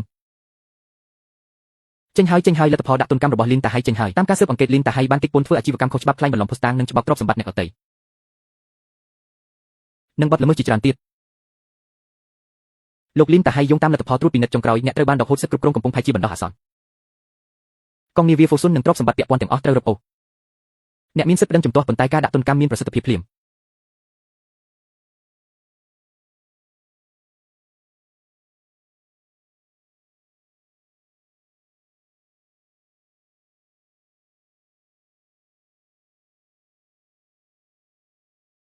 ខ្ញុំទទួលយកការដាក់ទុនកម្មនេះគ្មានអ្វីខ្វះទេអរគុណសម្រាប់ការសហការសៀវយូលីនតាហៃដួលរំហើយកំពុងផែគ្មានអ្នកមើលការខុសត្រូវឡើយការរៀបចំផែកំពុងតែញ៉ៃទាំងអស់ទូទឹកក៏គ្មានអ្នកថែទាំតម្លៃទិញចូលក៏គ្មានសណ្ដាប់ធ្នាប់ដែរបើបន្តបែបនេះទៀតកំពុងផែនឹងវិនិច្ឆ័យមិនខានពួកយើងបានពិភាក្សាគ្នាហើយចង់សូមឲ្យអ្នកមកទទួលការគ្រប់គ្រងមិនមែនឲ្យអ្នកលេបត្របាក់ទេតែឲ្យអ្នកមកកំណត់វិន័យដែលអ្នកកំណត់ពួកយើងព្រមទទួលហើយអ្នកគ្រប់គ្រងមកអ្នកផ្សេងពួកយើងមិនទុកចិត្តទេលីនយូក្រុមជំនួយដែលអ្នកបង្កើតកន្លងមកពួកយើងសុទ្ធតែឃើញច្បាស់អ្នកមិនដែលលាក់បាំងហើយក៏មិនដែលគៀបសង្កត់នរណាដែរលោកពូគ្រប់គ្នាការគ្រប់គ្រងមិនមែននិយាយមួយមាត់ចប់ទេកំពុងផែនេះមិនមែនជារបស់គ្រួសារណាមួយទេតែជារបស់អ្នកនេសាទទាំងអស់គ្នាបើចង់ឲ្យខ្ញុំធ្វើកំណែតម្រង់ខ្ញុំមានលក្ខខណ្ឌ3យ៉ាង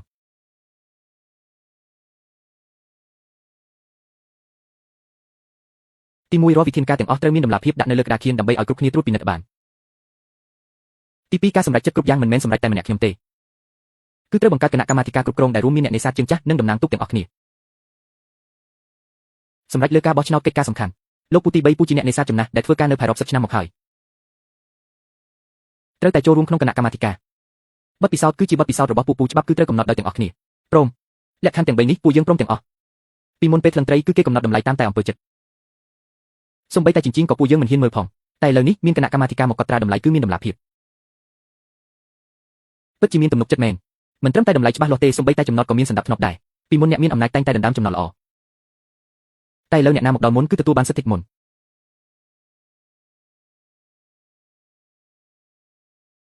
ផែបានផ្លាស់ប្ដូរហើយពីមុនអ្នកគ្រប់គ្នាធ្វើការទាំងបង្ខំចិត្តដូចជាជំពាក់លុយគេអញ្ចឹងតែឥឡូវនេះពូសាកស្ដាប់មើលមានគេកំពុងស្រែកហើយយ៉ាងរីករាយ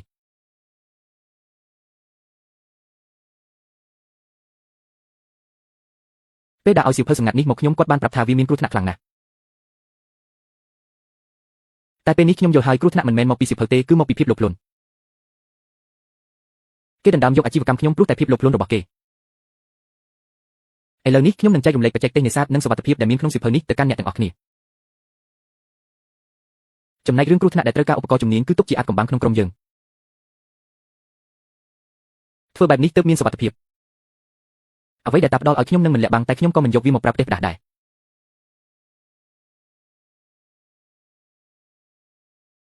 ម៉ាក់កូនមកសួរសុខទុក្ខម៉ាក់ហើយ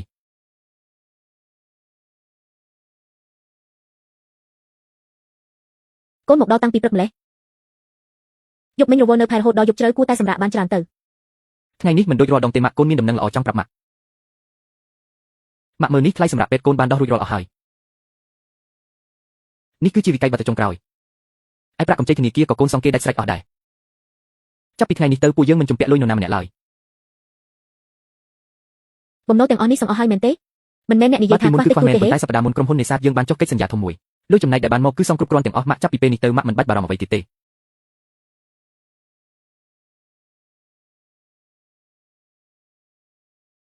អ្នកមីងស៊ូលទ្ធផលពិនិត្យថ្មីបំផុតចេញមកហើយមុខងារបេះដូងរបស់អ្នកមីងស្ដារឡើងវិញបានល្អណាស់សម្ពាធឈាមក៏នឹងណហើយលទ្ធផលគ្រប់យ៉ាងគឺគ្រប់គ្រាន់តាមស្តង់ដារដែលអនុញ្ញាតឲ្យចេញពីមន្ទីរពេទ្យបាន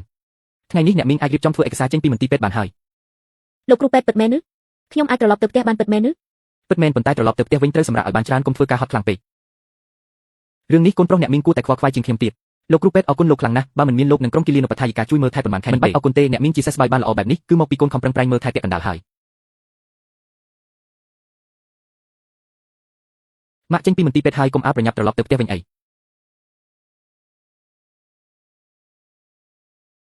កូនរកបានមណ្ឌលស្ដារនីតិសម្ពាធនៅជិតក្រុងមួយកន្លែងបរិយាកាសល្អខ្យល់អាកាសបរិសុទ្ធនៅទីនោះមានគ្រូពេទ្យជំនាញម៉ាក់ស្នាក់នៅទីនោះ2ខែទៅដើម្បីឲ្យសុខភាពជាសេះស្បើយទាំងស្រុងនៅមណ្ឌលស្ដារនីតិសម្ពាធ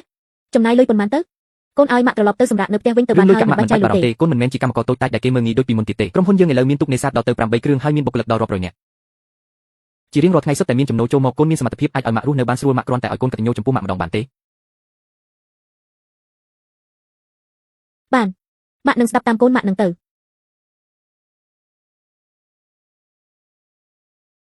ម៉ាក់នេះជាកាដូសម្រាប់ម៉ាក់មិនមែនរបស់មានតម្លៃអ្វីធំដុំទេប៉ុន្តែកូនគិតថាម៉ាក់នឹងចូលចិត្ត នេះជាទង់សញ្ញារបស់កូនមែនទេ បាទរូបរោគលើកន្សែងនេះគឺជានិមិត្តរូបនៃក្រុមហ៊ុននេសាទយើងបើមិនមានម៉ាក់ក៏មិនមានកូនហើយក៏មិនមានក្រុមហ៊ុនយើងដែរ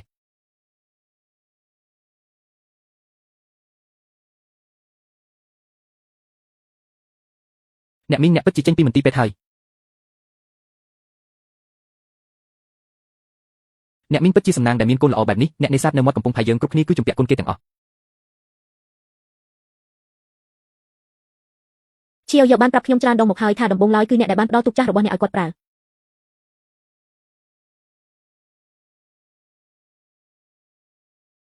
ពួកគេបានឆ្លងកាត់ការលំបាកដោយការហូបបាយប្រអប់តែមួយចែកគ្នាក្នុងការរស់រានបើគ្មានអ្នកក៏គ្មានគាត់ដែរហើយគ្រួសារយើងក៏ជំពាក់គុណអ្នកផងដែរ ជប់និយាយទៅថ្ងៃនេះជាថ្ងៃដ៏រីករាយគ្មានអ្នកណាម្នាក់ត្រូវបានអនុញ្ញាតឲ្យនិយាយពាក្យថាជំពាក់នោះទេមីងខ្ញុំឈ្មោះហេខ្វិនកាលនេះខ្ញុំបេះនៅមាត់កំពង់ផែទេវាប្រហែលមិនស្អាតដូចនៅហាងលក់កានោះទេប៉ុន្តែវាជារបស់ដែលពួកយើងបេះដោយខ្លួនឯងដើម្បីតំណាងឲ្យទឹកចិត្តរបស់ពួកយើងទាំងអស់គ្នា ស្អាតណាស់វាស្អាតជាងផ្កានៅក្នុងហាងទៅទៀតអរគុណច្រើនអេខ្វិនឈៀវយកតែងតែរៀបរាប់ពីពួកអ្នកឲ្យអ្នកមីងស្ដាប់គេថាពួកអ្នកសុទ្ធតែជាបងប្អូនដ៏ល្អ មីងយកគឺជាឆ្អឹងខ្នងរបស់ពួកយើងការដែលមីងចិញ្ចឹមគាត់ឲ្យធំធាត់គឺស្មើនឹងការជួយពួកយើងទាំងអស់គ្នាដែរក្រុមអ្នកជំនួយការក៏បានជូនអ្នកមីងទៅកាន់មណ្ឌលថែទាំសុខភាពដើម្បីសម្រាប់ព្យាបាលនៅលើឡានឈៀវយកបានលួងលោមអ្នកម្ដាយថាគាត់មិនចាំបាច់បារម្ភទៀតទេព្រោះគាត់មានបងប្អូនល្អនៅក្បែរខ្លួនពួកគេបានសន្យាថានឹងត្រឡប់មកជួបគ្នាវិញដោយឈៀវយូសន្យានឹងយកក្តាមអូស្ត្រាលីធំមកជូនអ្នកម្ដាយ